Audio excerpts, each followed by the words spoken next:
Karena lagu itu mungkin relevan dengan kehidupan kita.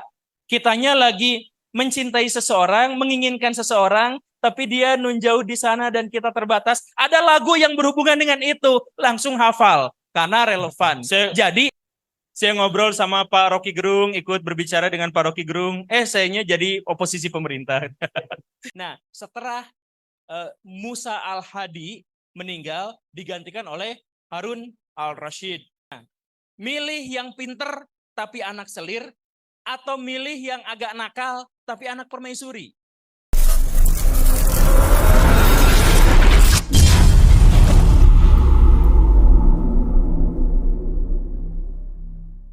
Baik, saya ucapkan saya merasa terhormat ketika saya diundang ke sebuah pesantren yang sangat unik.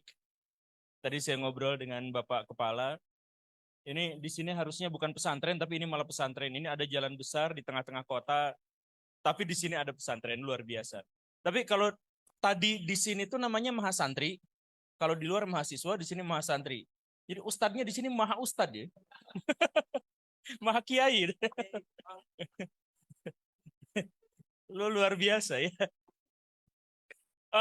Dan ini semuanya fokusnya ke sejarah ya. Tapi justru dalam sejarah, sejarawan itu tidak rekomendasi. Jadi sejarawan itu salah satu karakteristiknya adalah susah nikah. Waduh. Gimana nih? Susah nikah. Salah satu sejarawan terbesar umat muslim namanya adalah Ibnu Jarir At-Tabari. Tentu saja mengenal ya. Beliau itu punya dua buku yang menjadi sumber referensi utama umat muslim. Yang pertama itu adalah buku yang berhubungan dengan sejarah, dan yang kedua itu adalah buku atau kitab tafsir. Kitab tafsir At-Tabari itu menjadi referensi bagi sebagian besar kitab tafsir sesudahnya. Termasuk Ibnu Katsir juga ngambil referensinya dari tafsir At-Tabari. Dan beliau juga adalah seorang yang pernah mendirikan mazhab Jaririyah. Pada waktu itu tidak memiliki cukup murid yang bisa mengembangkan sehingga mazhabnya punah. Padahal beliau luar biasa keilmuannya, bikin tafsir, bikin buku sejarah, dan beliau adalah penulis di dunia Islam paling produktif sepanjang sejarah. Bahkan penulis paling produktif sepanjang sejarah. Karena beliau itu biasa nulis per hari 45 halaman. Sehari nulis kitab tuh 45 halaman. Bandingkan misalkan dengan Ibnu Sina 4 halaman per hari. Jadi ini luar biasa. Ibnu Jarir At-Tabari itu wawasannya luas. Tetapi beliau sampai usia 80 tahun gak nikah-nikah. Jomblo. Alasannya apa? 40 tahun pertama beliau mengajar, fokusnya sambil sedikit-sedikit mengajar. 40 tahun kemudian fokusnya adalah mengajar sambil sedikit-sedikit belajar. Ditanya, kok nggak nikah? Nggak kesampaian. Kalau saya nikah, nanti saya berurusan dengan rumah tangga, berurusan dengan istri, nanti kesempatan saya belajar dan mengajar kurang. Nah, itu salah satu sejarawan terbesar di dunia Islam. Makanya susah nikah kan? Tetapi ada satu hal yang penting dalam hal sejarah ini, bahwa orang-orang yang berkecimpung di dunia sejarah itu pada umumnya adalah orang-orang yang wawasannya luas. Kecuali nggak niat jadi sejarawan. Kenapa wawasannya luas? Karena kita tidak pernah menemukan ada ilmu yang berasal dari masa depan. Semua ilmu yang kita miliki itu, mau itu pelajaran apapun, itu pasti berasal dari masa lalu. Ya kan? Dan karena itu, maka orang-orang yang berkecimpung di dunia atau pemerhati masa lalu, dia akan kebanjiran ilmu pengetahuan setiap harinya. Setiap membaca, dia menemukan fakta baru, menemukan fenomena baru, menemukan sintesis baru. Karena di masa lalulah kita bisa belajar. Kita gak mungkin bisa belajar dari masa depan. Kita mungkin bisa belajar dari sekarang, tapi diaplikasikannya di masa depan. Kalau belajarnya sekarang, yang bisa kita aplikasikan itu adalah pelajaran-pelajaran yang berasal dari masa lalu. Nah, dan belajar sejarah juga itu bukan hanya pelajaran tentang masa lalu, Sejarah itu identitas. Sejarah itu adalah kehidupan kita yang sekarang itu diakumulasikan berasal dari masa lalu. Dan karena itu, maka sejarah itu sedemikian penting sampai bisa mengobrak-abrik masa kini dan masa depan. Saya ambil contoh sebelum kita masuk ke peradaban Islam. Orang Israel sampai sekarang ngebet banget untuk menguasai tanah yang dijanjikan itu.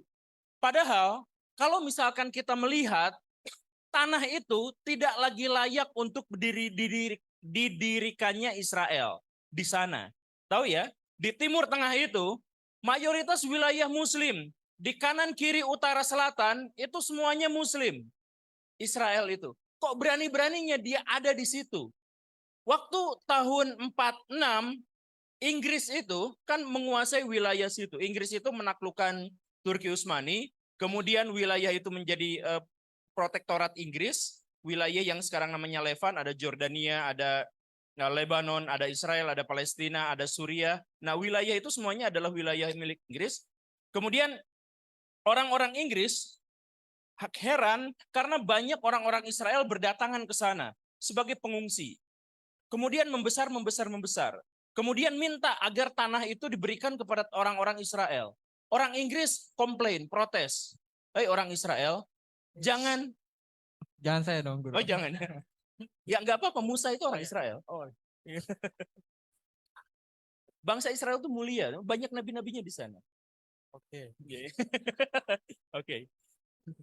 Jadi kita sebut aja Israel ya. Hei orang Israel, saya kesini aja sekarang.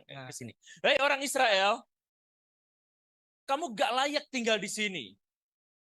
Saya bisa aja membebaskan kamu di sini, dapat tanah di sini silahkan. Tapi coba pikirin ke depannya. Kamu itu dikepung oleh orang-orang Islam. Kamu itu dikepung oleh budaya yang berbeda sama kamu. Jadi kalau kamu tetap ada di sini, kamu akan perang terus-terusan, akan konflik terus-terusan. Jadi sebaiknya jangan di sini. Bahkan Inggris pada waktu itu nawarin, mau nggak saya kasih tanah di Kongo? Kongo wilayahnya luas sekali, 2 juta kilometer persegi. Di sana tropis. Di sana sumber daya alamnya melimpah ruah. Mirip Indonesia, tapi itu di tengah-tengah Afrika. Sumber dayanya banyak, hutannya luas, wilayahnya sendiri sangat-sangat luas. Pokoknya di sana nyaman, aman, enak. Mau nggak kamu tinggal di situ? Saya tukerin aja. Nanti sebentar lagi kan Timur Tengah akan saya bebaskan, kata Inggris. Kita tukeran aja. Wilayah ini, Timur Tengah, saya rubah semuanya jadi Arab. Wilayah Kongo itu saya kasih spesial buat kamu karena orang-orang Israel telah membantu Inggris dalam Perang Dunia I dan Perang Dunia II. Dengan kekuatan finansial yang sangat luar biasa. Termasuk dengan mengkhianati Jerman. Jadi aset-aset Jerman itu dipindahkan ke Inggris di akhir Perang Dunia I dan Perang Dunia II. Itu yang membuat Jerman akhirnya kalah. Jadi Israel punya banyak jasa kepada Inggris. Nah karena itu maka Israel minta, ini tanah secuil ini milik kami saja, boleh gak? Kata Inggris, janganlah. Kami mohon saya tukar kamu dengan tanah yang ada di Kongo. Tapi orang Israel gak mau, kami gak mau. Tanah Kongo jauh lebih subur. 12 kali lipat tanahnya, kesuburannya, daripada di sini. Gak mau. Wilayahnya gede. Lebih gede daripada Indonesia daratannya. Gak mau juga. Wilayah itu strategis. Kalau di Afrika sana, kamu gak akan ada pesaing. Mau nyerang kemana-mana gampang, karena sumber daya manusia di Afrika pada waktu itu belum baik. Kamu gak punya pesaing, gak punya apa. Tapi tetap orang Israel pengen tinggalnya di tanah yang dijanjikan. Dari sungai Efrat sampai sungai Nil. Mencakup wilayah yang sekarang namanya Israel, Lebanon, Suriah, Irak, sebagian Mesir. Israel yang sekarang juga ada di situ, Jordania. Pengen tanah itu. Kenapa? Alasannya sederhana. Yang tadi itu, karena ini tanah yang dijanjikan Tuhan, ini sejarah kami. Kitab orang Yahudi, ayat yang pertama diturunkan itu adalah janji Tuhan kepada Ibrahim atau Abraham. Bahwa tanah ini akan menjadi milik kamu dan keturunan kamu. Itu janji Tuhan kepada Abraham versi mereka. Sehingga karena ini sejarahnya sudah diberikan kepada saya, kepada kami, Tuhan langsung yang menurunkan ayatnya kepada kami, maka gimana ceritanya kami harus menukar dengan tanah yang lain. Mau tanah itu subur, mau tanah itu makmur, bagaimanapun sejarah telah mencatat kami harus ada di sini. Jadi, apa sejarah itu urgensinya apa? Sejarah itu urgensinya adalah identitas kita. Di sini semua yang punya nama, semua yang punya pengalaman, semua yang pernah mengaji, itu semuanya pernah. Artinya terjadi di masa lalu. Jadi pelajaran yang paling mungkin bisa kita raih dan kemudian yang berakumulasi sehingga menjadi diri kita sekarang ini, itu adalah sejarah masa lalu. Maka betapa bejatnya kalau ada orang yang nggak paham sejarah. Betapa kurang ilmunya kalau orang itu tidak memahami nilai-nilai sejarah. Bahkan sepertiga Al-Quran itu isinya adalah sejarah. Kenapa? Karena dari situ kita bisa mengambil pelajaran. Gitu kan ya? Ada yang tepuk tangan? Nah, ini menurut sejarah, saya bisa mengukur di sini siapa yang masa depannya jadi pejabat. Wah, Dan yang gagal jadi pejabat. boleh. Kalau saya gimana? Nah, ini barusan saya lihat tuh dari tepuk tangannya. Oh, dari tepuk tangan. Jadi gini, ada perbedaan mendasar tepuk tangan pejabat orang kaya dan tepuk tangan fakir miskin. Nah, itu. Boleh di-spill deh, boleh. Tepuk tangan pejabat. Oh, santai ya Benar lebih. ya? Nah, Tepuk tangan fakir miskin. berarti di sini fakir miskin semua. Barusan saya lihat ada yang gini, ya, ada. Jadi makanya saya bisa memperkirakan, bukan pasti begitu ya, tapi memperkirakan siapa yang sudah mengolah dirinya menjadi pejabat dan siapa yang masih fakir miskin gitu. Dari tepuk tangan barusan itu. Enggak, itu mah bercanda aja. Ya, kita kembali lagi. Nah, ketika sejarah itu begitu penting dan sampai di Al-Quran itu sepertiganya adalah berbicara tentang sejarah, maka generasi-generasi awal peradaban Islam itu memang belajarnya dari situ. Sampai-sampai di era Abbasiyah, tadi disebutkan ya, di era Abbasiyah awal, jadi Abbasiyah itu didirikan oleh dinasti Abbasiyah yang pertama kali dipimpin oleh As-Saffah, si penumpah darah. Tetapi As-Saffah ini hanya berkuasa 5 tahun dan yang mendirikan benar-benar itu adalah Al-Mansur. Al-Mansur itu menjadi pendiri dinasti yang paling kuat, yang paling hebat, dan benar-benar membuat Baghdad menjadi salah satu kerajaan terbesar di dunia pada waktu itu. Tetapi beliau itu kejamnya luar biasa. Saking kejamnya, pas mau meninggal, dia bikin amanah. Nanti kalau saya meninggal, kuburkan saya di tempat yang sangat-sangat rahasia. Karena waktu As-Saffah dan Al-Mansur menghancurkan dinasti Umayyah atau Umayyah tadi disebutnya, yang beliau lakukan itu apa? Makam-makam dari dinasti Umayyah itu dibongkar semua, bongkarin semua, tulang-tulangnya diambil, dihancurkan, diketawain, dan kemudian udah dijelek-jelekin, udah dihancurin, dipatah-patahin, disimpan di bawah karpet, terus mereka pesta pora. Jadi benar-benar benci luar biasa pada dinasti sebelumnya. Nah, Al-Mansur ternyata kejamnya sama seperti sebagian besar orang-orang dinasti Umayyah. Maka karena dia berpikir sejarah, wah, nanti kalau saya mau mati, terus nanti ada yang mau beroposisi pada saya, jangan-jangan saya diperlakukan sama seperti itu. Makanya menjelang kematiannya dan kemudian ketika beliau meninggal, ada lebih dari 100 makam yang disiapkan. 100 makam, 99 palsu, yang satu untuk dirinya sendiri. Dan nanti ada adegan di film kayak film Joker gitu. Jadi setelah semuanya makam palsu dan asli itu disamarkan, ada yang di sana, di sana, di sana, di sana, di sana, di sana. Nah, yang menguburkan makam-makam itu, yang asli atau yang palsu, semuanya dibunuh. Biar nggak ada yang tahu. Saking kejamnya dia. Tapi dia tuh ngomong juga ke penasehatnya, saya tuh kejam luar biasa. Saya juga gak tahu gimana masa depan saya nanti di akhirat. Pokoknya saya tuh kejam. Ya, makanya pas dia punya anak, anaknya itu dikasih nama Al-Mahdi. Biar gak diserang. Saya Al-Mahdi. Jadi gak jadi diserang. Nah sayangnya pada waktu itu Al-Mahdi itu banyak. Dan salah satu dari orang yang mungkin akan melahirkan Al-Mahdi itu dibunuh juga sama Al-Mansur. Siapa? Ja'far Shadiq. Yang secara teologis menjadi pendiri dari Syiah. Jadi Al-Mansur itu saking kejamnya, beliau itu suka ngebunuhin para ulama. Salah satu ulama yang paling terkenal yang dibunuh sama Al-Mansur siapa? Ada yang tahu? Iya. Siapa? Ya? Abu Hanifah, betul sekali. Abu Hanifah. Nah, Abu Hanifah itu, beliau itu kaya raya luar biasa sampai pondasi-pondasi Baghdad itu kan kota bundar. Nah, pondasi kota bundarnya itu dibikininnya sama Abu Hanifah, dibayarnya uangnya itu sama uang Abu Hanifah. Kaya luar biasa beliau tuh. Tapi diracun, digebukin, kemudian diracun sampai meninggal. Abu Hanifah oleh siapa? Al-Mansur. Saking kejamnya dia. Nah, makanya anaknya Al-Mahdi. Nah, Al-Mahdi tidak mau, karena dia melihat sejarah, dia tidak mau mengulangi kejahatan ayahnya. Dia rombak total kebijakan menjadi kebijakan yang sangat baik. Dan ketika Al-Mahdi meninggal, dia punya 2 putra. Yaitu, siapa?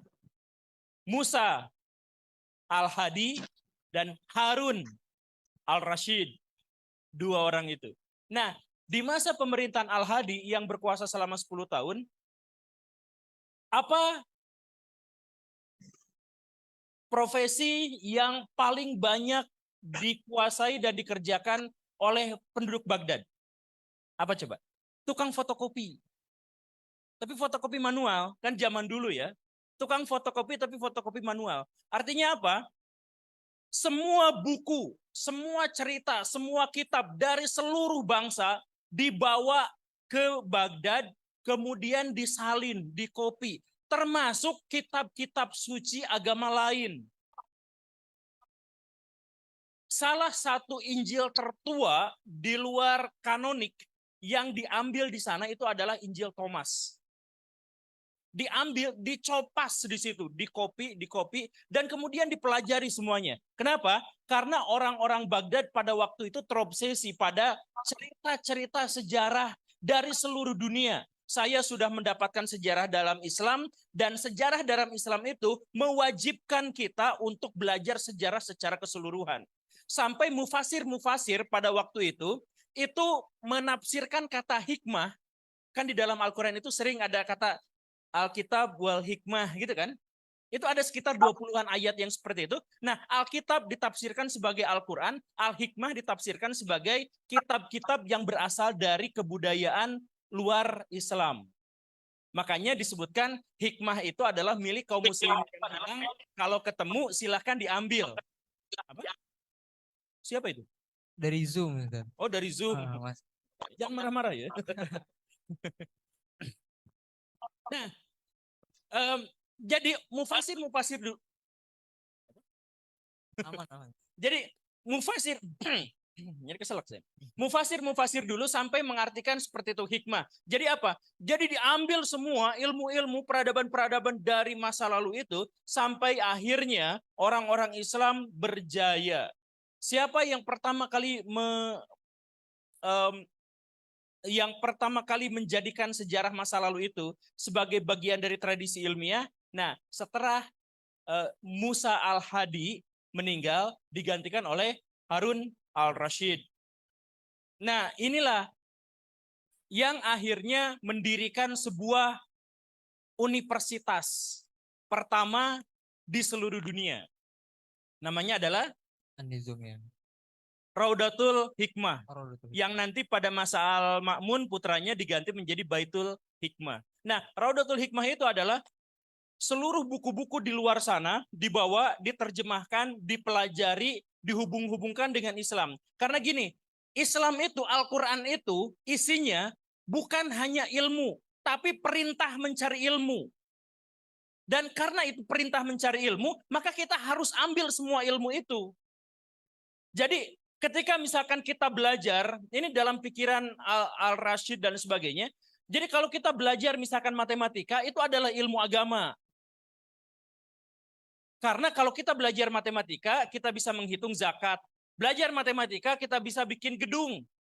Belajar matematika berarti kita bisa bikin satu peradaban yang lebih besar. Kemudian ada pelajaran etika, kemudian ada pelajaran biologi, kemudian ada pelajaran kimia. Bahkan kimia itu didirikannya adalah oleh orang-orang Islam. Makanya kimia itu masih bahasa Arab sampai sekarang.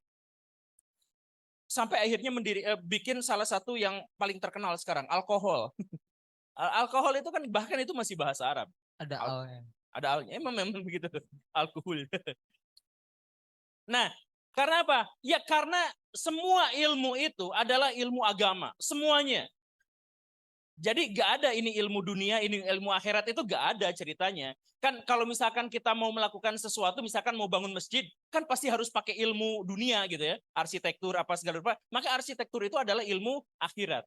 Jadi semuanya dipelajarin, semuanya diambil, sampai dunia, seluruh dunia itu benar-benar berhutang pada peradaban Islam. Karena peradaban Islam itu akhirnya menjadi pusat bagi seluruh ilmu pengetahuan. Kalau dulu ada peradaban Hindu dengan ilmu pengetahuannya, peradaban Yunani dengan ilmu pengetahuannya, peradaban Mesir dengan ilmu pengetahuannya. Nah, di dunia Islam, semua peradaban-peradaban itu, semua buku-bukunya dikumpulkan di satu tempat namanya Raudatul Hikmah.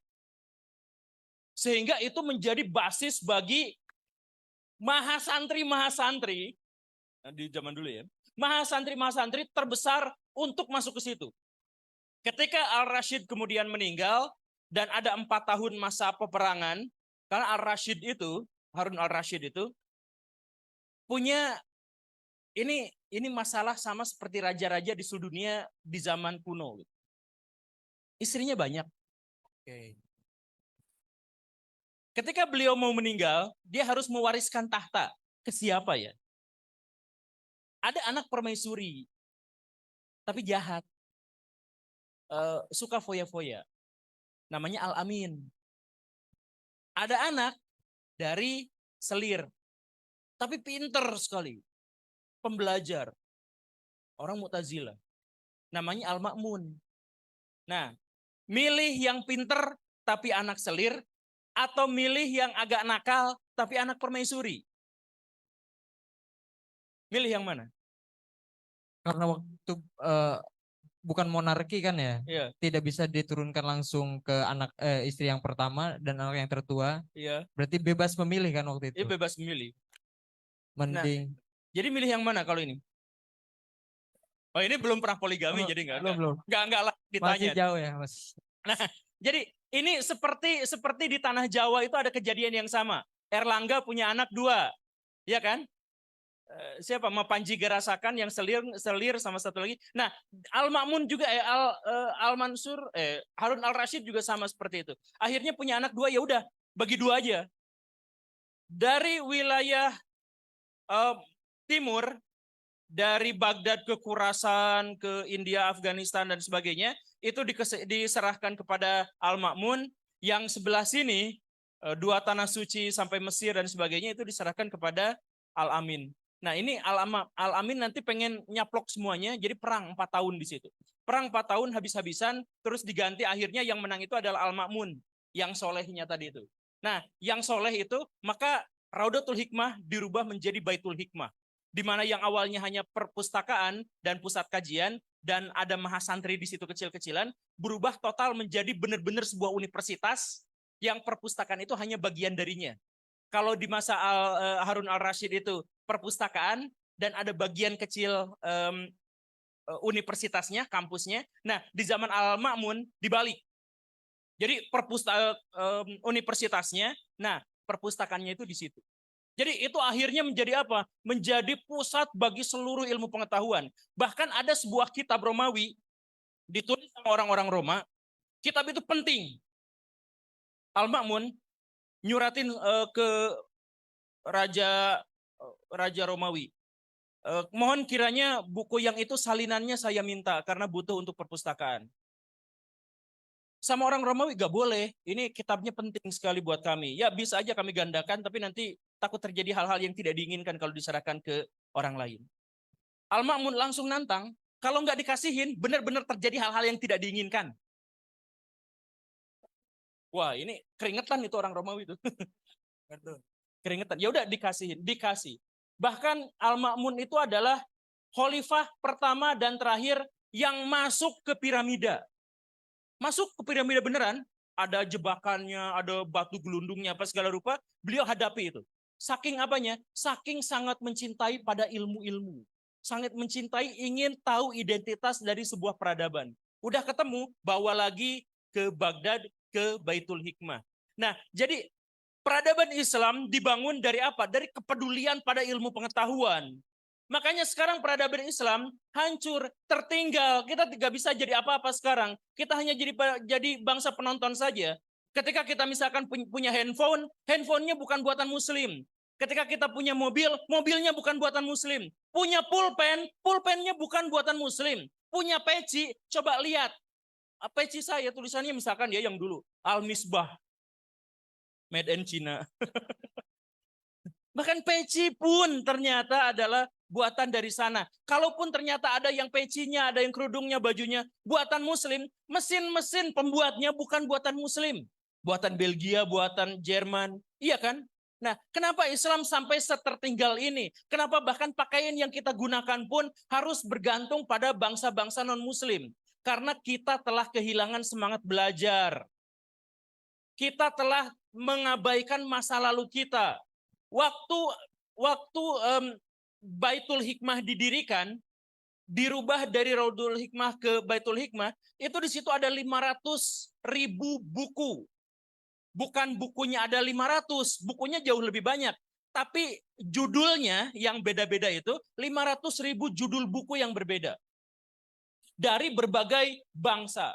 Ketika umat muslim di akhir menjelang Perang Dunia I, di seluruh wilayah kekhalifahan, bukunya cuma 30.000 di seluruh wilayah Islam.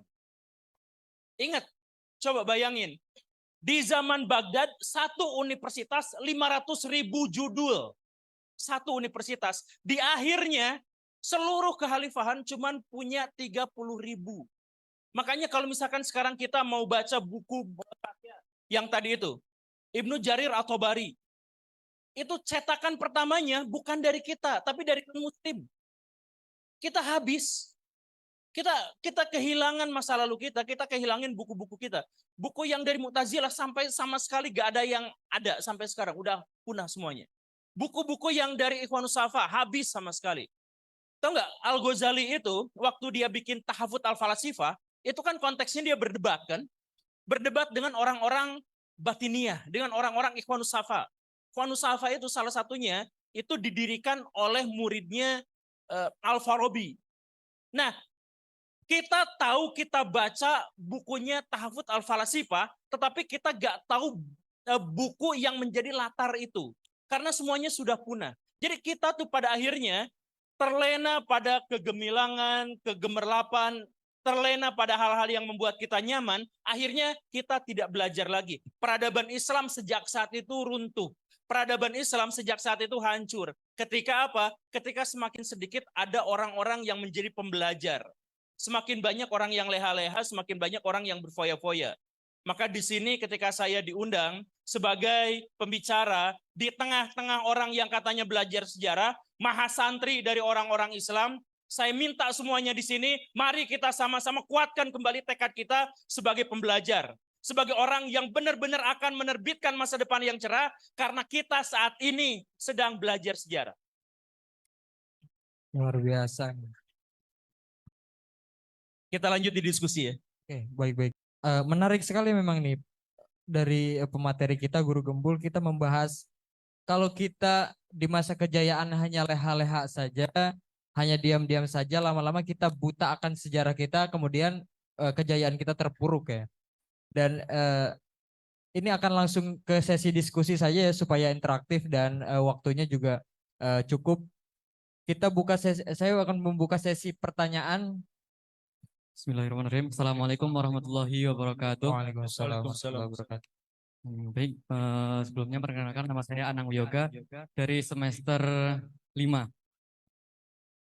Di sini saya ingin bertanyakan mungkin terkait tips-tips tadi kan Guru Gembul itu sempat menyinggung bahwasanya kita itu sebagai umat Islam itu mungkin sekarang sudah tertinggal karena kita eh, tidak bisa mempunyai barang yang tidak bergantung pada bangsa lain. Seperti peci mungkin kita bisa membuat sendiri, tetapi untuk mesin dan lain sebagainya kita masih bergantung atau menggunakan dari bangsa lain atau bangsa non Muslim gitu. Mungkin ingin sedikit tipsnya untuk bagaimana kita itu sebagai generasi milenial kita itu sadar akan kepentingan membaca sejarah sehingga kita mengetahui identitas kita dan bisa mengembangkan Islam untuk kedepannya. Baik.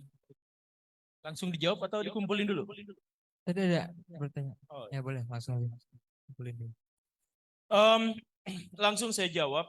Tapi gini nih, salah satu bukti bahwa tertinggalnya peradaban kita itu apa? Salah satu bukti bahwa kita itu bukan bangsa pembelajar itu apa? Susah nanya. Ya. Jadi gini nih ya, saya sambil berdiri ya. Oke, siap. Saya pernah mengkritik sistem pendidikan di Indonesia.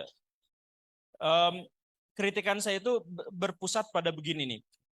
Kalau ada orang berpikir itu gimana? Apa yang dimaksud dengan berpikir? Berpikir itu adalah kurang lebih tanya jawab di dalam otak. Ya, otak kita bertanya terus dijawab sendiri gitu kan? Atau bertanya terus nyari-nyari sendiri, itu kan berpikir kan? Nah, artinya berpikir itu dimulainya dari mana? Dari bertanya. Berpikir itu dimulainya dari bertanya. Sedangkan kurikulum kita fokusnya pada mengajak siswa untuk menjawab. Setiap ulangan dikasih pertanyaan biar dijawab. Nanti ujian dikasih pertanyaan biar dijawab. Bukan. Kalau mau menghasilkan para pembelajar, suruh dia bertanya, bukan suruh mereka menjawab. Kalau kita pengen tahu, kita tuh bukan menjawab. Iya kan? Saya pengen tahu sejarah peradaban Islam. Oh, jadi langsung dijawabkan bukan gitu. Saya pengen tahu peradaban Islam, maka saya bertanya. Maka ketika ada siswa-siswi, ada mahasiswa-mahasantri yang ternyata susah untuk menjawab, susah untuk bertanya, ada kemungkinan semangat belajarnya, semangat jadi pembelajarnya telah lama luntur. Jangan-jangan di sini gitu. Jangan-jangan. Makanya saya misalkan ya, di antara hubungan antara Nabi Khidir dengan Nabi Musa, siapa yang suka bertanya, siapa yang suka menjawab? Musa yang bertanya. Akhirnya Musa jadi Rasul, Khidir jadi Nabi saja.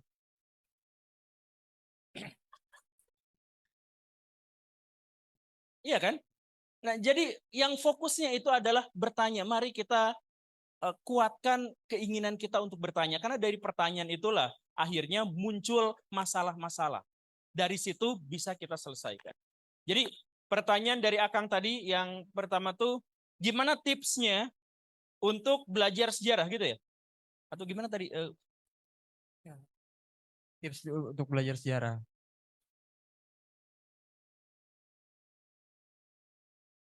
Oh iya. Ya, gimana agar kita minat pada sejarah karena sejarah itu membangun. Jadi gini, saya pernah ngadain survei kecil-kecilan di sekolah-sekolah, bukan di pesantren tapi di sekolah-sekolah tentang minat belajar sejarah. Dan kebanyakan memang minat belajar sejarah itu rendah. Salah satu penyebabnya itu apa? Karena gurunya obat tidur. Ada siswa insomnia, dia tuh punya penyakit susah tidur. Ketemu sama guru sejarah, bisa tidur. Jadi obat tidur itu. Awalnya susah tidur. Nah, kenapa? Karena kebanyakan sejarah itu dipaparkan anak-anak. Catat ya, pada tahun 1111, Imam Abu Hamid Al-Ghazali meninggal. Catat. Nah, buku terakhir yang beliau tulis itu adalah Munkid Minad Dhalal. Catat. buku itu adalah biografi yang dia tulis sendiri untuk menjelaskan masalah-masalah teologis secara final. Jadi buku-buku Tahafut al-Falasifah itu belum final. Buku yang berhubungan dengan Mishkat al-Anwar itu belum final. Yang final itu adalah ini. Catat ya. Nah, kalau misalkan pembelajar sejarah ngomongnya pendekatannya dengan cara seperti itu, maka insya Allah sejarah akan menjadi obat tidur. Tapi kalau misalkan yang disampaikannya itu adalah Tahafut al-Falasifah itu dibuat oleh Abu Hamid al-Ghazali untuk berhadapan dengan kaum batiniah. Di situ ada 20 pasal, 3 diantaranya penjelasan kalau orang berfilsafat sampai level tertentu begini, maka dia telah kafir. Kenapa seperti itu? Oh, ternyata Al-Ghazali sendiri menyesali perkataannya itu dalam buku Munkid Minad Dolal. Karena di situ dikatakan bahwa ternyata kehidupan saya di usia 29 tahun ketika saya nulis itu bercampur dengan kepentingan-kepentingan penguasa, yaitu Universitas Indomiah yang tadi disebutkan itu. Nah, dari sini kita bisa lebih paham tentang bagaimana karakteristik Abu Hamid al-Ghazali yang terus-terusan belajar. Yang satu kitab dengan kitab yang lain itu ternyata memiliki kesimpulan yang berbeda-beda seiring dengan perkembangan intelektualitas beliau. Ini juga kurang lebih sama seperti Imam Asy-Syafi'i. Sampai bikin 2 buku fatwa karena yang satu harus direvisi sama yang kedua. Begitu kan? Jadi ada semangat pembelajar di situ. Nah, kalau misalkan pelajaran sejarah itu dimasukkan secara esensial, bukan fakta-faktanya. Pangeran Diponegoro melakukan perlawanan pada Belanda pada tahun. Ya nggak apa-apa, nggak tahu juga. Orang kalau tahu juga nggak penting. Siapa yang akhirnya bisa lulus doktoral gara-gara tahu Pangeran Diponegoro meninggal tahun berapa? Siapa yang akhirnya diterima sama calon mertua ketika kita mengetahui siapa pembantunya Pangeran Diponegoro? Nanti penghulu kan, masa penghulu nanti nanya, Ananda mau nikah, Pangeran Diponegoro meninggal tahun berapa? Kan nggak pernah juga kayak gitu. HRD kalau mau ngelamar HRD di pabrik anu juga kan nggak akan pernah bertanyakan hal seperti itu. Sejarah dilihat secara faktual itu membosankan, mengerikan. Jadi kalau mau belajar sejarah, ambil esensinya, ambil pelajarannya. Di dalam Al-Quran banyak cerita-cerita masa lalu, nggak pernah ditulis tahunnya berapa, nggak pernah dituliskan siapanya, nggak pernah. Kalau misalkan lihat di Alkitab, misalkan saya mohon maaf ya, kalau di sini ada yang Kristen, ada nggak sih? Di Alkitab itu usia berapa tahun berapa itu ada, sampai di Alkitab itu dikatakan Adam itu turun 4046 tahun sebelum Masehi. Ada tulisannya kayak gitu. Detail-detailnya. Di dalam Al-Quran nggak pernah ada. Karena yang paling penting bukan detail-detail itu, tetapi pelajarannya. Tetapi esensinya, maknanya, identitasnya. Kan begitu. Kalau yang saya tadi jelaskan di awal, Israel. Israel didirikan pada tahun 1948 oleh Theodor Herzl. Dia adalah bla bla bla bla. Itu nggak penting. Tetapi kalau misalkan kita masukkan bahwa dia maksain banget. Theodor Herzl bersumpah bahwa saya akan mendirikan tahun 1946. Tetapi terjadi tahun 1948. Yang menunjukkan apa? Ada banyak gonjang-ganjing di situ, ada banyak meleset, tapi dari kemelesetan itu setidaknya berhasil karena dimulai dari sebuah target. Dia menargetkan tahun sekian, gagal, meleset 2 tahun. Tetapi setidaknya dia udah pasang target. Nah, ini yang diambil pelajaran bahwa kalau kita mau melakukan sesuatu, ciptakan dulu visinya, ciptakan dulu targetnya. Kang, udah nikah belum? Belum. Nikah usia berapa? Belum tahu deh. Susah nikah ini nih. Gak pasang target. Pasang dulu targetnya. Kalau misalkan saya targetkan usia nikah, misalkan ya, besok.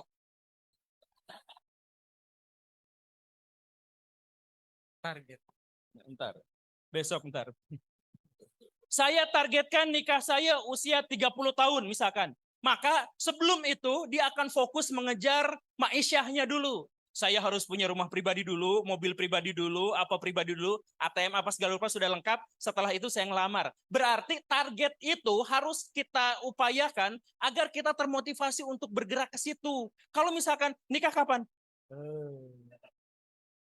Ya susah. Nah, termasuk juga dalam hal sejarah. Jadi maksud saya adalah Theodor Herzl itu fokusnya pada target dulu, baru kemudian dia kejar habis-habisan. Nah, pelajaran sejarah itu penting dan sangat bermakna kalau kita ngambil esensinya di situ, bukan pada tanggal berapanya.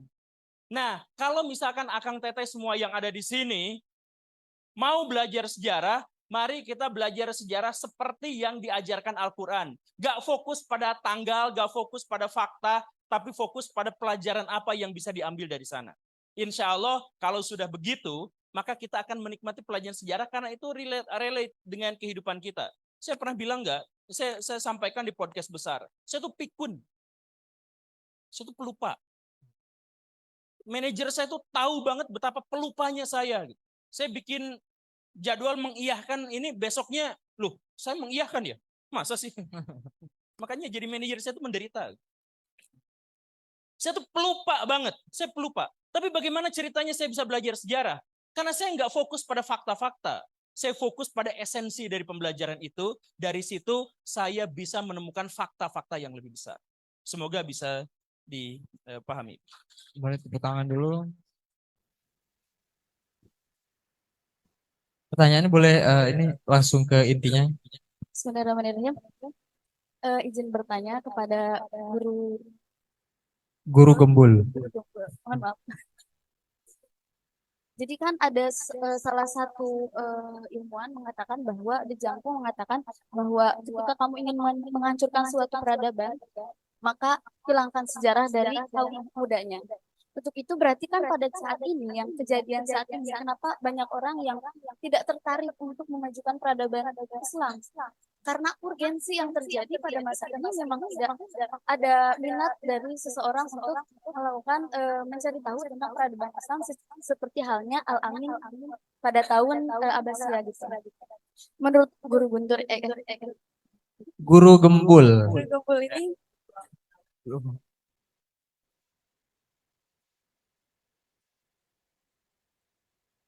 apa yang menjadi latar belakang orang-orang tidak tertarik? Apakah karena kehilangan dari sebagian sejarah atau melemahnya suatu peradaban karena kehilangan sejarah pada masa lalu? Apakah kita bisa menyalahkan orang-orang dulu karena kehilangan sejarah? Karena dari 500.000 hingga akhirnya menjadi 30.000, itu kan menjadi salah satu kesalahan dari kecacatan dari suatu sejarah. Terima kasih. Apakah kita harus menyalahkan mereka gitu? Iya, berarti memang kesalahannya sudah ada sejak awal gitu. Oh iya. Jadi gini ceritanya, ada peribahasa Arab bahwa generasi terburuk itu adalah generasi yang bilang bapak saya tuh gini loh. Itu generasi terburuk. Pernah nggak ada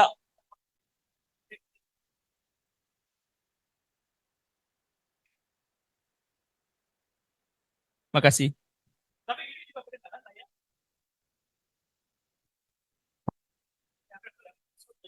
Oh yang bisu. Pernah nggak mendengar ada orang yang seperti ini? Saya nanya yang tadi. Peradaban Islam itu tertinggal. Lihat sekarang baju aja kita buatan non Muslim. Terus ada orang yang menyanggah pernyataan saya dengan mengatakan, kata siapa peradaban Islam itu unggul tahu? Tuh lihat Ibnu Sina mampu menciptakan anu. Tuh lihat Al-Biruni mampu menciptakan anu. Pernah nggak ada orang yang dengar gitu? Itu peradaban yang terburuk di antara yang paling buruk.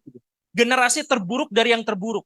Jadi kalau misalkan kata pepatah Arab dikatakan generasi yang buruk itu adalah yang mengatakan ayahku bisa gini, ayahku bisa gitu, itu aja terburuk, apalagi orang Islam sekarang. Lu lihat Ibnu Sina 1000 tahun yang lalu. Bukan bapaknya lagi, ini 1000 tahun yang lalu diambil di bawah-bawah gitu. Jadi mereka itu akhirnya menjadikan alasan kemunduran dan keterpurukan ini dengan bahwa di masa lalu kita jaya loh. Ya iya jaya, tapi kalau misalkan kitanya terpuruk artinya kita mengkhianati leluhur kita. Kan begitu. Leluhur kita ada di atas, kita ada di bawah, kemudian kita malah marah-marah sama yang di atas. Atau sebaliknya yang tadi itu, ya yang pantas disalahkan itu adalah orang-orang zaman dulu. Saya hidup kayak gini tuh ya kayak zaman dulu. Kenapa kamu melarat kayak gini? Soalnya ayah ibu saya bercerai. Ya itu ayah ibu bercerai itu adalah sebuah fakta. Tapi bagaimana menyikapi faktanya itu pilihan hidup. Saya kenal sama orang yatim. Bapaknya benar-benar gak bener. Nikahin satu perempuan, tinggalin. Gak dicerai, ditinggalin doang. Nikah lagi, tinggalin. Nikah lagi, tinggalin. Anaknya banyak sekali, sampai dia gak kenal siapa. Kerjaannya kayak gitu. Nah, di antara anak-anaknya itu, ada yang akhirnya jadi preman, tatonya banyak, tindikannya banyak. Pokoknya mah rambutnya merah kuning hijau gitu. Pokoknya kayak gitu jelek banget. Tapi ada yang satu lagi yang giat kerja. Yang di usia 14 tahun dia ngelamar jadi pembantu hanya untuk bisa sekolah. Dan dia cekatan banget kerja, bangun tidur jam 3. Kemudian dia kerja terus, udah itu sekolah, pulang sekolah kerja lagi, malam-malam ngerjain PR, begitu seterusnya. Kenapa kamu begitu? Karena ibu saya kesusahan di kampung, jadi saya melakukan ini di usia 14 tahun. Artinya apa? Artinya, walaupun bapaknya kayak gitu, ada yang melahirkan generasi yang jahat, ada yang melahirkan generasi yang baik. Maksudnya, jahat dan buruk orang tua kita itu fakta. Tapi bagaimana kita mengambil pelajaran, mengambil penyikapan, itu urusan kita. Jadi kalau misalkan peradaban Islam di masa lalu begitu hancur karena banyak perang, banyak sengketa, ada gontok-gontokan satu sama lain, ada orang yang mengatakan ya sudahlah itu mah takdir, gimana lagi. Tapi ada yang berusaha keras untuk bisa membangunnya kembali. Itu tergantung individu, makanya setiap orang dimintai pertanggungjawabannya karena takdirnya, faktanya sudah ada, tetapi apakah dia bisa bersikap dengan itu atau tidak. Ada orang yang, saya mohon maaf ya, cacat. Katakanlah nggak punya kaki. Ada yang dengan cara seperti itu dia termotivasi untuk bisa bangkit dan menunjukkan bahwa orang cacat pun ternyata bisa berprestasi. Ada yang gitu kan? Ada yang memutuskan untuk di pinggir jalan minta mengeksploitasi kecacatannya untuk dapat iba dan kasih sayang dari orang-orang. Sehingga dikasih recehan. Tapi recehnya banyak. Iya kan? Nah, itu penyikapan masing-masing. Jadi di sini, kalau pernah bertemu dengan guru sejarah yang membosankan, itu fakta. Kalau pernah ketemu dengan ustadz yang nyebelin, itu fakta. Kalau ketemu dengan orang tua yang ternyata tidak bisa memberikan kontribusi yang baik untuk belajar, itu fakta. Tapi fakta-fakta itu kosong. Karena yang paling penting bagaimana cara kita menyikapinya. Apakah kita menjadi orang baik atau kita menyikapinya sebagai orang jahat. Terima kasih. Tepuk tangan buat Guru Gembul. Baik, ini ada info juga dari peserta yang di Zoom sudah masuk pertanyaan. Jika ingin bertanya secara langsung juga boleh. Silakan untuk mengaktifkan mikrofonnya. Mas Santri baru Gus yang di Zoom ini. Atau sudah masuk, ini? Ya, silakan.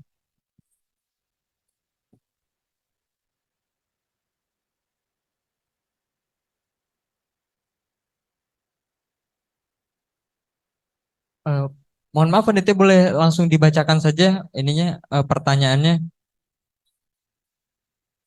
Oke.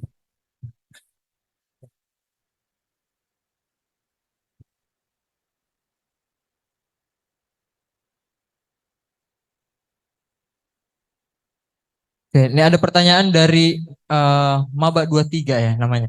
Assalamualaikum Ustadz, izin bertanya bagaimana cara kita generasi selanjutnya menerapkan sejarah peradaban Islam di zaman modern sekarang yang serba ada, di zaman disrupsi digital dan juga di zaman AI yang sempat dibahas juga di podcast-podcast Guru Gembul ini. Silakan. Bagaimana menjalankan sejarah peradaban Islam? Ini juga sering saya umumkan dan ini adalah salah satu kampanye utama saya di dunia Islam. Kenapa dunia Islam itu runtuh, peradabannya mundur? Itu gara-gara Ghazul Fikri, perang pemikiran dengan orang-orang non-Muslim. Nah, bagaimana Ghazul Fikri itu, bagaimana orang-orang non-Muslim itu mengalahkan kita, adalah dengan menciptakan atau melestarikan sekularisme. Jadi orang-orang Islam itu sekarang sekuler. Makanya yang saya sebutkan tadi itu, misal ya, kita menyebut bahwa ilmu fikih itu adalah ilmu akhirat, ilmu agama. Sedangkan kalau misalkan ilmu tentang pajak itu disebutnya ilmu duniawi. Dan karena itu ilmu duniawi itu bukan fardu ain, maka itu akhirnya kita tinggalkan. Kan begitu.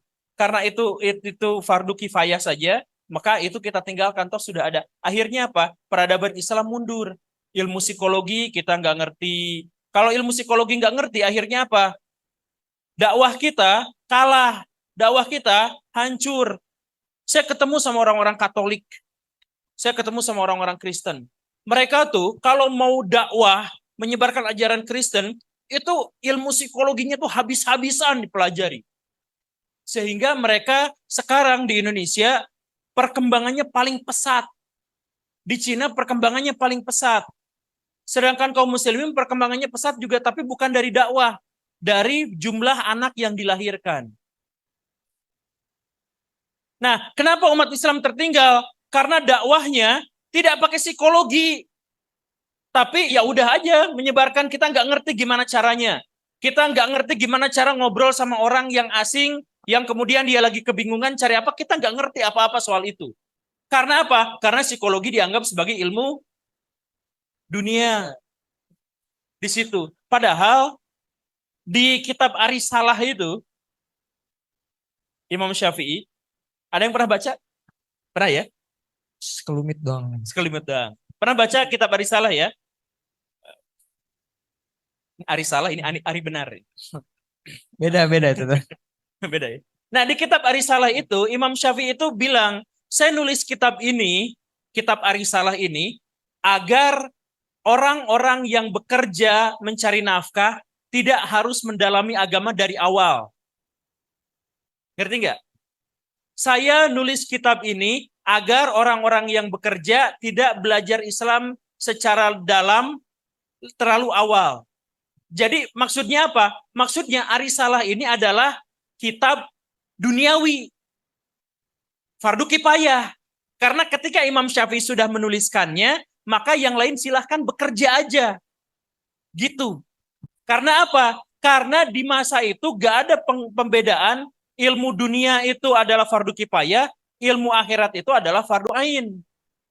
Makanya yang pernah saya populerkan juga, misalkan di kitabnya Ihya Ulumuddin,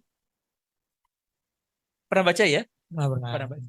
Di kitab Ihya Ulumuddin itu, Al-Ghazali menyanjung misalkan Abu Hanifah sebagai ilmu apa? Ternyata sebagai ilmu tasawuf. Dan dia katakan ilmu fikih itu ilmu duniawi. Ketika ilmu fikih itu dijadikan sebagai alat untuk mencari nafkah, sebagai alat untuk mencari ketenaran. Ilmu fikih, ilmu hadis, ilmu duniawi. Maka harus dikuatkan dengan ilmu agama. Ilmu agamanya itu apa? Versi Imam Abu Hamid Al-Ghazali itu adalah tasawuf. Maksudnya keikhlasannya. Jadi kalau kita belajar matematika, ikhlas, ilmu akhirat. Kalau kita belajar fikih, belajar sejarah, belajar ilmu nahwu shorof, tapi untuk mencari gelar, itu ilmu dunia. Jadi pelajaran itu bukan matematika ilmu dunia sedangkan fikih ilmu akhirat. Tapi semua ilmu itu bisa jadi ilmu akhirat atau ilmu dunia tergantung dia ikhlas atau tidak. Iya kan? Nah sekarang paradigma itu dirubah.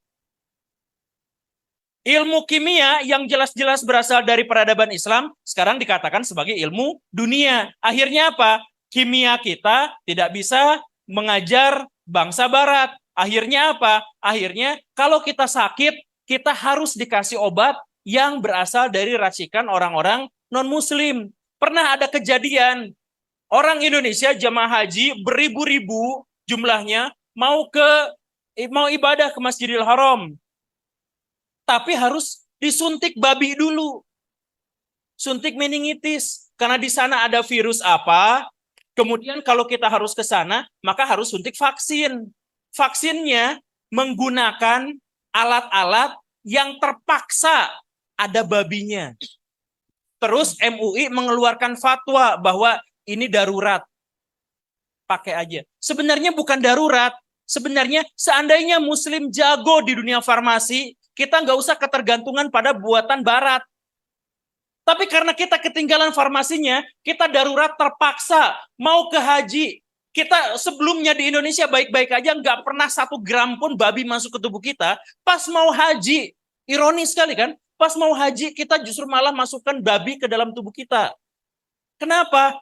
darurat. Ini bukan darurat karena kita tidak menguasai ilmu kimia. Makanya ilmu kimia itu harus kita pahami sebagai ilmu akhirat. Nah, kita tertinggal itu gara-gara yang tadi, kita sekuler.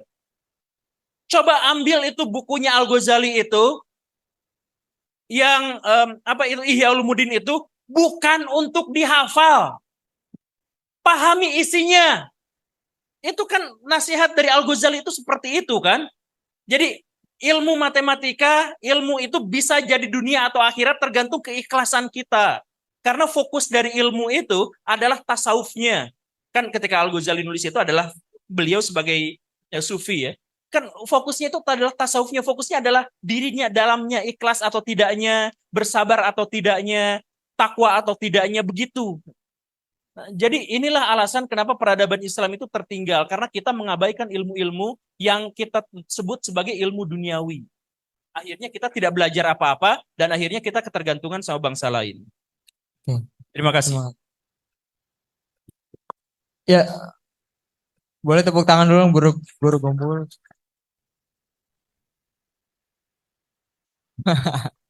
Ini pertanyaan terakhir sebelum nanti closing statement, silakan. Yang paling belakang tadi ngacung duluan. Ya, boleh berdiri, bertanya dengan singkat. Baik, terima kasih pada Guru Gembul. Seperti kita ketahui bahwa Guru Gembul ini kan seorang pemerhati sejarah yang kuat dan juga konten kreator yang populer. Nah, yang menjadi pertanyaan saya adalah bagaimana menjadi pembaca yang baik dan bisa menjelaskan bacaan itu. Itu yang pertama.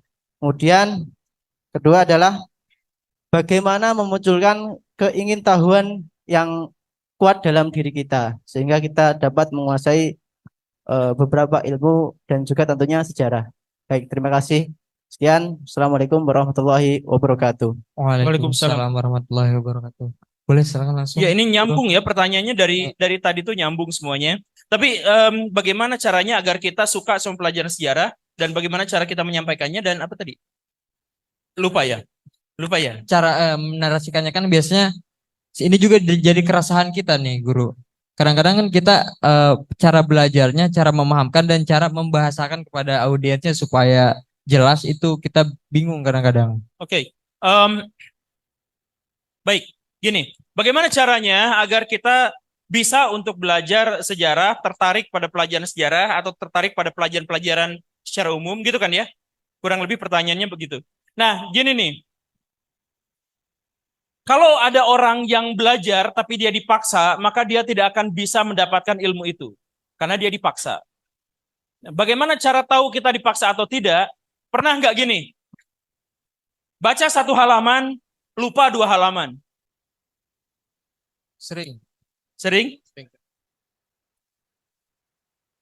Kalau misalkan kita lihat riwayatnya Imam Syafi'i, misalkan yang tadi ya. Imam Syafi'i itu nggak diajarin bisa sendiri. Dia perjalanan pulang dari satu tempat ke tempat yang lain, dia harus tutup kuping. Karena kalau kupingnya dibuka, semua apa yang dia dengar, ingat semua. Waktu beliau baca Al-Muwatta bisa dihafal dalam 9 hari. Waktu baca Al-Muwatta, halaman yang sebelah sini tuh ditutup pakai kertas, yang sini dibaca gitu. Sebab kalau dibuka dua-duanya, langsung kebaca masuk semuanya ke sini. Kenapa kita nggak kayak gitu? Kalau misalkan untuk jawaban teologis kita sudah tahu, cek. Jawaban-jawaban teologis kita sudah tahu. Misalkan ketika hati kita bersih, pikiran kita nggak mikir yang aneh-aneh, maka kita bisa melakukan itu. Tapi kalau misalkan hati kita kotor, maka gampang lupa hafalannya, begitu kan? Tapi kalau secara psikologis, alasannya sebenarnya sederhana. Kenapa bisa seperti itu? Otak kita hanya akan menyimpan memori yang berkesan dan penting. Ini sering saya sampaikan dan ini penting. Jadi kalau misalkan nanti bapak-bapak di sini yang sudah menikah, saya tanya, kapan dia menikah, dia ingat harinya, dia ingat tanggalnya, bahkan dia ingat prosesinya seperti apa. Padahal itu sudah terjadi puluhan tahun yang lalu. Tapi kalau misalkan saya tanya bapak-bapak itu, seminggu yang lalu sarapan pakai apa? Mungkin lupa. Iya kan? Karena gak penting. Sedangkan pernikahan itu penting. Jadi otak hanya akan menyimpan sesuatu yang berguna dan penting untuk kehidupan kita. Itu penjelasan psikologisnya. Jadi kalau misalkan kita belajar, lupa lagi, lupa lagi, lupa lagi, ada kemungkinan bahwa otak kita menganggap pelajaran itu nggak penting. Jadi kalau misalkan kita ngehafal kitab, terus nggak masuk-masuk, sebenarnya dalam diri kita tuh menolak kitab itu. Kenapa? Karena otak dan hati kita lagi rusak. Jadi penjelasan tadi, yang tadi penjelasan teologis, kalau misalkan pikiran kita tuh neko-neko macam-macam, maka menghafal itu susah, gitu kan? Nah, penjelasan ilmiah atas pernyataan itu adalah kalau misalkan kita mau menghafal, tapi otak kita menolak, gak akan ingat. Kenapa otak kita menolak? Karena menganggap itu nggak penting. Kenapa pelajaran itu nggak penting? Karena hati kita kotor. Nyambung ya? Ini penjelasannya gitu. Nah, kenapa otak kita akhirnya menolak pelajaran-pelajaran dari situ? Karena kita memang tidak terdorong untuk ingin belajar itu. Pernah nggak dengar lagu 5 kali, 6 kali langsung hafal semuanya? Pernah. Karena lagu itu mungkin relevan dengan kehidupan kita. Kitanya lagi mencintai seseorang, menginginkan seseorang, tapi dia nunjauh di sana dan kita terbatas. Ada lagu yang berhubungan dengan itu, langsung hafal karena relevan. Jadi, gimana caranya untuk menjadi pembelajar? Gimana caranya agar kita suka pada itu? Kita harus memaknai mulai dari pemaknaan yang tadi itu. Bahwa kalau saya belajar ini, saya bakal begini, saya bakal paham begini, begitu, dan sebagainya. Maka saya akan mudah sekali untuk belajar itu. Saya dulu diminta untuk jadi pembicara di sebuah universitas. Saya baca buku sumbernya 400 halaman. Selesai dalam 9 jam. Dan saya sampaikan semuanya itu secara terbuka, secara lancar. Kenapa? Karena saya menyukai itu. Itu judul bukunya saya masih ingat, Soekarno-File. Nah, jadi kalau misalkan kita semangat, kita suka di situ, berarti kita mudah untuk belajar. Makanya pertanyaan yang Akang tadi itu mewakili banyak orang, mulai dari diri sendiri. Berarti sebenarnya saya tidak nyaman belajar ini. Berarti selama ini otak saya, pikiran saya belum bersih. Jadi gimana cara ngebersihinnya? Ada 2 cara. Cara yang pertama itu adalah bersihkan hati sebersih-bersihnya atau pindah jalur. Oh, saya mungkin nggak suka di buku ini, ya udah saya belajar buku yang itu saja. Ini seperti kejadian Imam Malik.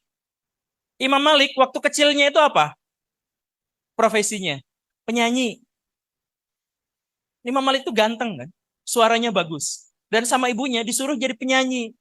Imam Malik ini gurunya Imam Syafi'i, itu penyanyi waktu kecilnya. Tapi dia nggak seret, kok nggak nyaman gitu. Belajar lagu tuh nggak masuk-masuk gitu. Masuknya belajar kitab. Kebalik ya. Belajar musik tuh nggak masuk-masuk, masuknya belajar kitab. Akhirnya dia pindah jalur.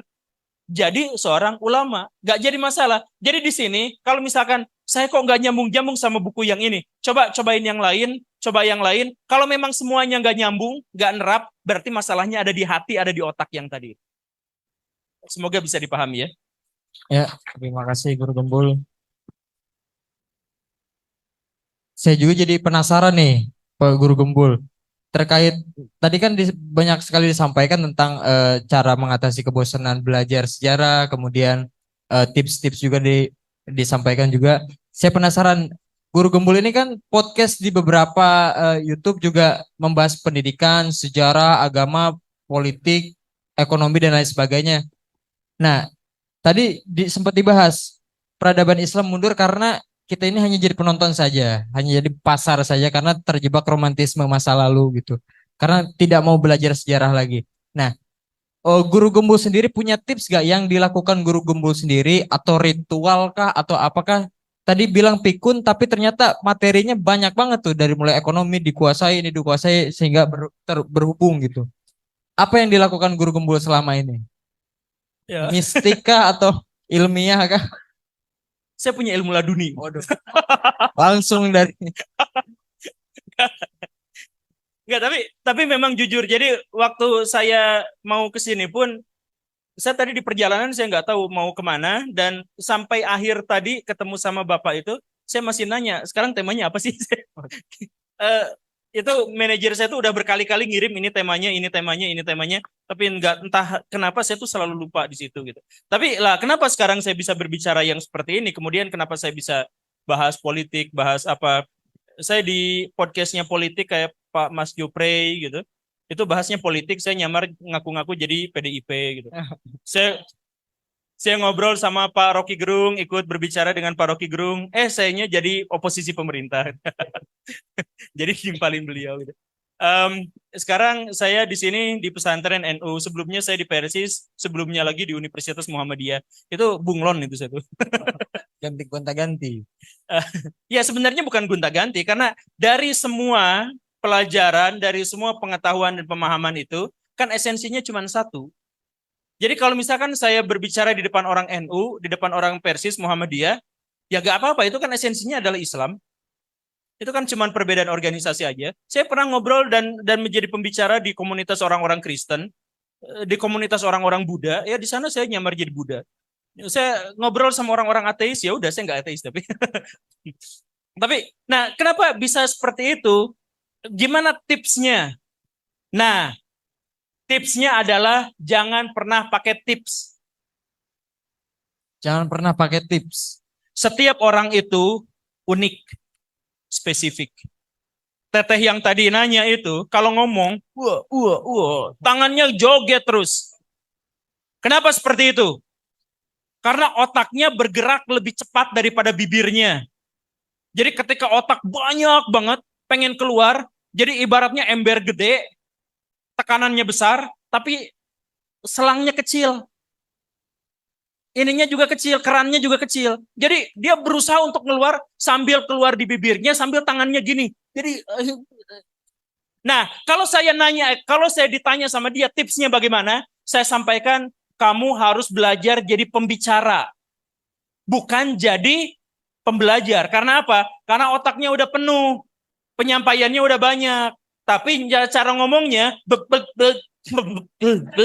susah. Nah, kemudian saya nanya lagi misalkan ke Akang ini lancar, berbicaranya sudah lancar. Apakah ketika saya ditanya tips, saya akan menjawab dengan jawaban yang sama? Tentu saja tidak. Orang ini berbeda satu sama lain. Termasuk juga ketika misalkan melihat saya. Apakah kalau misalkan saya ngasih tips itu cocok untuk semua orang? Tidak. Cara belajar saya dengan cara orang lain belajar itu sangat berbeda. Cara belajar saya gimana? Cara belajar saya gimana? Saya baca buku. Oh iya, simpan. Lalu saya tiduran lihat langit. Kontemplasi. Bukan ilmu laduni ya. Kontemplasi itu maksudnya apa? Kontemplasi itu adalah sedikit informasi-informasi yang ada dalam benak saya coba hubung-hubungkan. Dan akhirnya menemukan satu yang besar. Saya belajar dari buku itu hanya belajar fakta-faktanya saja. Saya belajar aslinya itu dari pemaknaannya. Jadi, nah ini lihat mobil tuh. Oh, saya terinspirasi bahwa ini semuanya buatan kafir. Kita ketinggalan dalam peradaban. Gitu kan? Jadi, cara belajar saya adalah seperti itu. Saya punya banyak buku dikasih orang. Tapi, kalau saya akan fokus lebih banyak untuk melamun yang tadi itu daripada baca buku. Itu gaya saya. Gaya orang lain beda lagi. Gaya orang lain beda lagi. Coba cek misalkan dari imam-imam mazhab yang kita ketahui. Gimana cara belajarnya? Imam Syafi'i kuat dalam hafalan. Imam Abu Hanifah kuat dalam penalaran. Jadi Imam Abu Hanifah hafal hadisnya paling sedikit di antara semua imam mazhab. Tapi dia pendiri fikih. Kenapa bisa seperti itu? Dari sedikit yang beliau kuasai, nggak sedikit sebenarnya 800.000 hadis.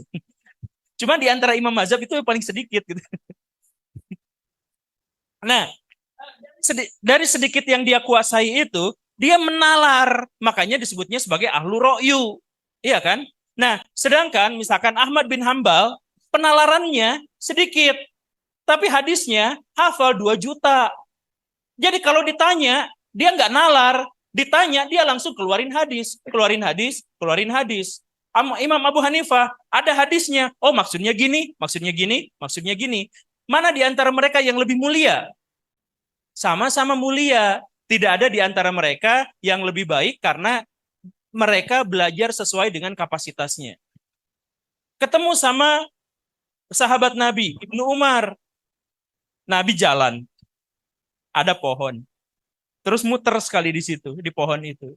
Lagi nyari sesuatu mungkin. Ibnu Umar melihatnya. Lalu setiap lewat pohon itu, Ibnu Umar muter di situ. Ada Ibnu Mas'ud. Melihat Nabi seperti itu, ya udah nggak lewat situ. Ya nggak apa-apa. Setiap orang itu beda-beda cara pembelajarnya. Jadi jangan tanya tips kepada orang lain, temukan identitas sendiri. Temukan jati diri sendiri dan belajarlah dari situ. Luar biasa. Jangan ikuti tips karena kita punya keunikan masing-masing. Temukan identitas diri sendiri. Karena ini sudah menjelang jam 11. Apa mau satu pertanyaan lagi nih? Karena mumpung masih ada guru gembul, kita masih kangen. Soalnya kan biar berkesan nih. Kan tadi kan kata guru gembul kan berkesan biar keinget gitu kan. Jangan kangen lah. Ini kan disiarin di TV, di Di YouTube. Nanti istri saya lihat gimana? Waduh. Enggak gitu maksudnya. Ada laki-laki kangen sama saya. Waduh. Soalnya tadi perempuan baru satu ya. Baru satu aja nih. Saya pengen ada perempuan lagi nih. Jangan malu-malu. Ayo satu pertanyaan lagi dari Putri. Oh ya, silakan.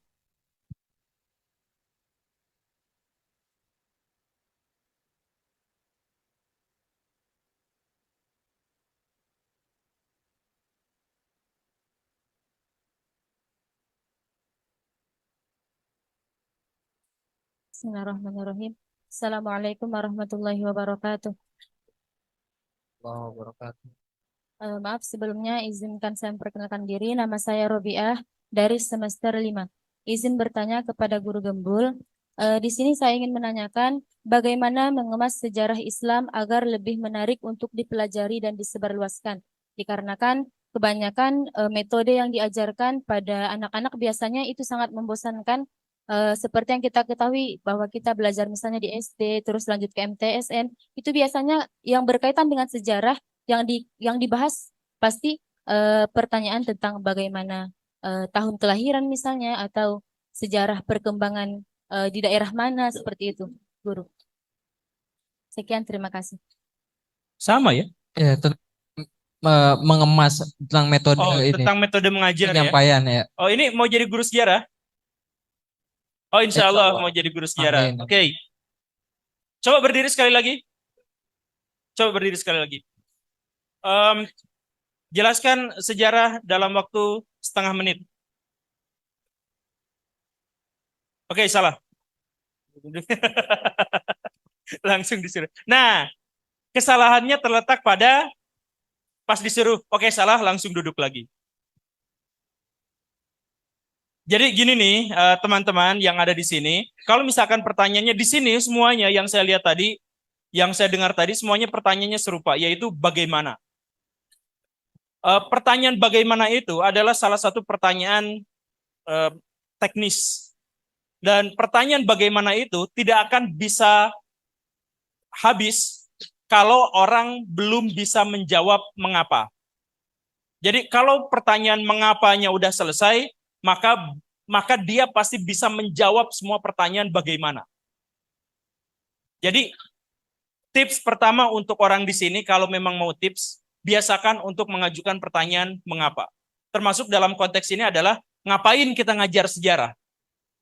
Kan bagaimana caranya bagaimana caranya mengamas sejarah biar menarik. Lah pertanyaannya emang kenapa harus mengajar menarik? Kenapa harus mengajarkan sejarah secara menarik? Kenapa coba? Ada yang tahu kenapa? Biar nggak bosan. Nah, kalau alasannya adalah tahu biar nggak bosan, jangan jadi pembicara yang membosankan.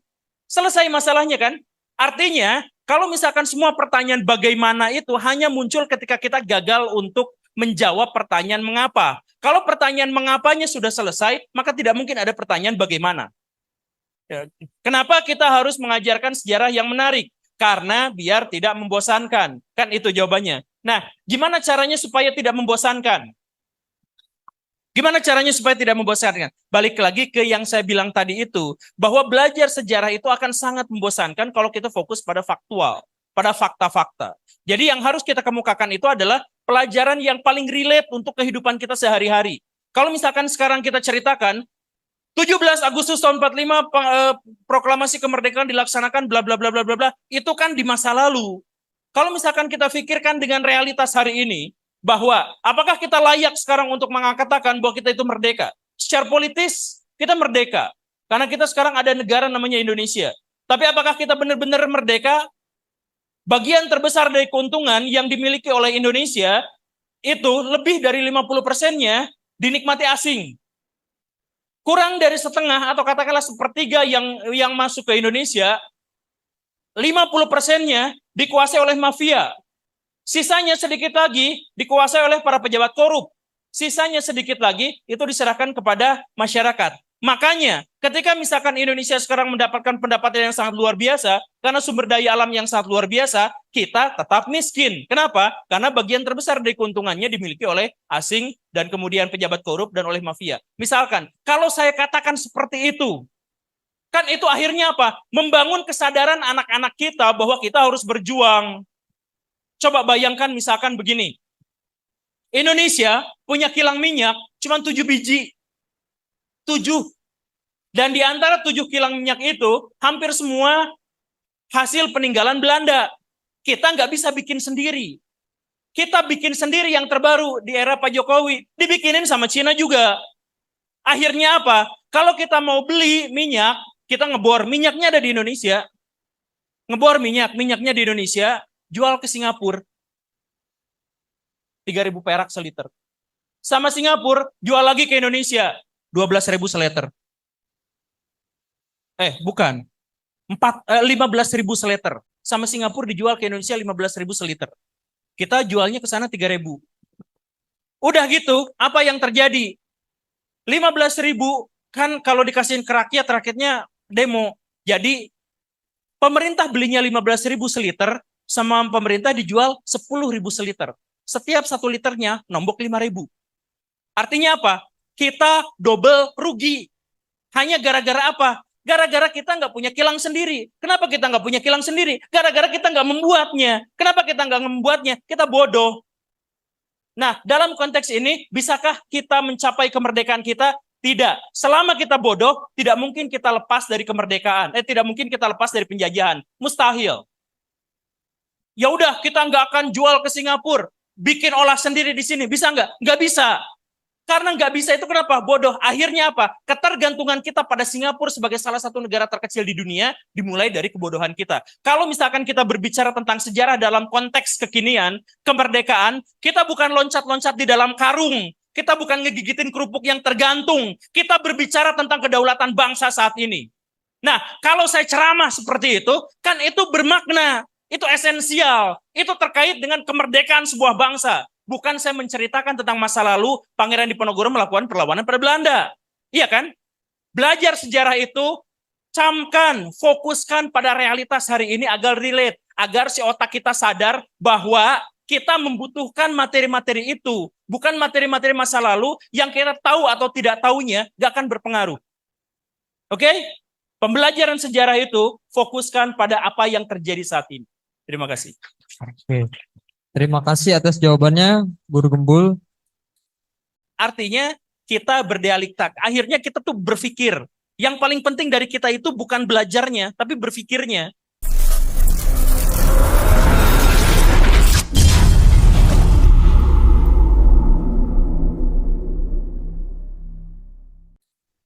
Terakhir nih, ada sekalian nanti closing statement deh.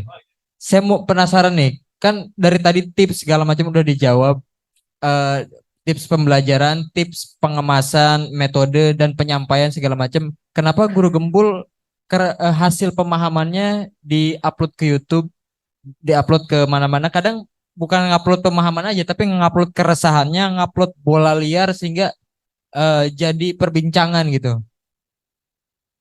Oh ini mah saya pribadi gitu ya. Ya, Jadi gini, jam 1 nanti akan terbit video saya yang terbaru. Promosi ya. Ya. Ini sangat kontroversial. Saya bahkan tidak percaya apa isi video saya. Tapi itu kontroversial. Judulnya adalah Sejarah Yahweh. Yahweh. Tuhannya orang Yahudi. Yang di situ, kalau misalkan bahkan orang Islam, jangankan orang Yahudi, orang Islam sendiri pasti akan mikir-mikir, waduh, kok Tuhan saya ada sejarahnya? Tuhan kan nggak mungkin ada sejarahnya. Kok ada sejarahnya kayak gitu? Nah, kenapa saya sampaikan seperti itu? Masalah terbesar dari kita yang tadi itu, kita tuh susah sekali untuk berpikir.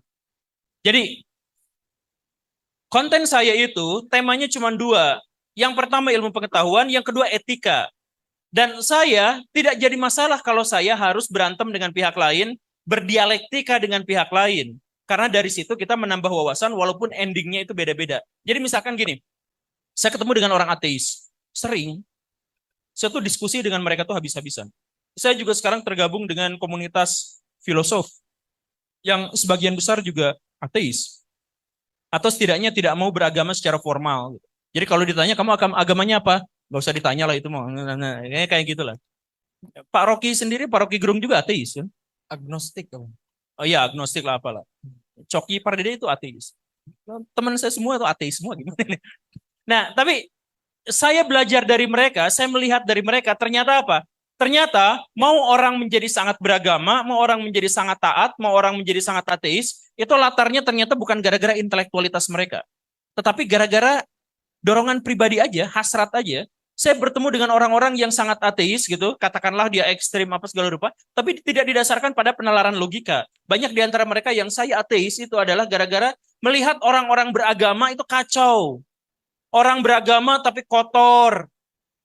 Orang beragama tapi kok buang sampahnya sembarangan. Orang beragama tapi kok bikin ini itu aja harus dibikinin sama orang lain. Orang beragama tapi nggak ngerti psikologi sampai anaknya disiksain. Ada orang yang akhirnya jadi ateis gara-gara itu. Itu jadi orang-orang yang beragama tadi itu dosanya besar karena membuat dia menjadi ateis. Tapi kalau misalkan kita lihat konteksnya dalam hal ini, sebenarnya dia ateis bukan gara-gara dia mencari Tuhan atau tidak. Dia melihat realitas masyarakat beragama atau tidak. Jadi bukan lihat Tuhannya, tapi lihat masyarakatnya. Artinya apa? Ateis atau tidak itu bukan gara-gara dia bernaral dalam intelektual, tetapi dalam. Jadi kalau misalkan saya bikin video misalkan, video itu yang menyanggah kepercayaan. Saya bikin banyak video yang menyanggah kepercayaan. Bahkan yang sakral sekalipun. Saya nggak khawatir atas itu. Karena apa? Karena yang paling penting di situ adalah pembelajarannya. Kalau misalkan orang sudah baca dan menyimak hal yang seperti itu, kemudian dia memutuskan untuk tetap beriman, maka dia akan resisten terhadap ateisme. Dia akan resisten terhadap gejala-gejala liberalisme. Jadi saya sampaikan dulu, anggap aja ini seperti vaksin. Saya masukin dulu, itu si yang rusak-rusak, anggaplah itu ateismenya itu saya masukin dulu. Nanti dia akan resisten, dia akan melawan balik, dan akhirnya imannya menjadi lebih kuat. Bisa aja kan seperti itu. Sekali lagi ini adalah terkait dengan penyikapan. Jadi jangan salahkan sayanya sama seperti jangan salahkan orang tua. Itu mereka sudah punya dosa dan pahala masing-masing. Kita ini menyikapi ya untuk diri kita sendiri aja. Jadi nanti tema-tema yang di sana itu banyak yang meresahkan. Banyak yang membuat saya disomasi yang kemarin itu ya. Bahkan kemarin juga ada ancamannya dari filosof juga ya. Kan saya sebutkan orang-orang filosof itu menjengkelkan. Itu ada yang mau ngancem tuh. Kata siapa orang filosof menjengkelkan? Anda saya somasi. Gitu. Ada yang seperti, yang nggak apa-apa. Artinya kita berdialektik. Akhirnya kita tuh berpikir. Yang paling penting dari kita itu bukan belajarnya, tapi berpikirnya. Kalau belajar tanpa berpikir itu nggak ada faedahnya. Bahkan tidak terjadi pembelajaran. Jadi biasakan untuk berpikir satu sama lain. Di sini siapa yang sedang tidak berpikir? Berpikir semuanya kan? Jadi yang paling penting itu adalah berpikirnya. Terus, coba saya tanya sekali lagi. Di sini siapa yang sedang berpikir? Semuanya. Di sini siapa yang sedang berpikir? Cung yang tinggi. Ngacung yang tinggi. Rasa takut untuk mengakui diri sendiri itulah salah satu yang menghancurkan semangat kita dalam berpikir dan belajar. Cuman mau ngacung aja. Padahal Rexona murah loh. Yang paling penting dari berpikir dan belajar itu adalah pada akhirnya kita harus bertindak. Siapapun, ini ada hadis tapi doif, tapi nggak apa-apa lah. Jadi gini, ulama itu masuk nerakanya lebih duluan daripada orang awam. Karena kalau orang awam, dia melakukan kejahatan, melakukan kemaksiatan, gara-gara dia tidak tahu. Sedangkan ulama, dia sudah tahu itu. Dia sudah mukalaf di situ. Tetapi dia tetap melakukannya. Makanya dosanya lebih gede. Di sini, santri, mahasantri, pikirannya udah ada, bertindaknya sedikit. Ayo kita begini. Pikirannya banyak, ininya sedikit, masuk nerakanya paling cepat. Nah, Allah. Jadi mulai sekarang cepat-cepat bertindak ya. Setiap punya pengetahuan saja, langsung jadikan itu sebagai tindakan. Tahu sedikit saja bahwa kita harus menjaga kebersihan, tahu sedikit saja bahwa kita harus membangun peradaban, langsung bertindak. Bukan. Ngacung aja susah gimana sih? Ya, Ya, awas siap, lu. siap ngacung. Langsung closing statement. Ya, Oh enggak. Ada lagi pertanyaan? enggak, udah cukup. Oh udah. Awas. Ya, mungkin demikianlah pemaparan dari Guru Gembul ya. Kita sudah mendapatkan kegembulan dari Guru Gembul. Nampaknya di otak-otak dan pemahaman mahasantri-mahasantri udah gembul, udah terisi. Guru Gembul. Terima kasih. Oh, ininya belum ya. Perutnya belum ke ini. Ya, mungkin ada pesan-pesan atau closing statement untuk mahasantri-mahasantri di Ma'had Ali Said Siddiqiyah Jakarta. Silakan. Kalau sudah obrolan ini semuanya tetap masih gini-gini, semuanya masih tetap tidak bertanya, malu bertanya di kelas. Kalau misalkan sampai sejauh ini ketika disuruh ngobrol di depan masih diam saja, kemungkinannya dua. Satu, saya gagal menyampaikan. Dua, saya ketemu dengan orang-orang yang berpotensi masuk neraka cepat-cepat. Jadi semua yang kita pikirkan, semua yang ada dalam hati kita, mari kita wujudkan dalam tindakan. Setiap yang kita tahu, demi Islam, demi agama ini, demi Allah dan Rasulnya, kita harus tunjukkan kepada dunia bahwa kita Muslim bisa memberikan kontribusi yang besar terhadap peradaban. Assalamualaikum warahmatullahi wabarakatuh. Assalamualaikum warahmatullahi wabarakatuh.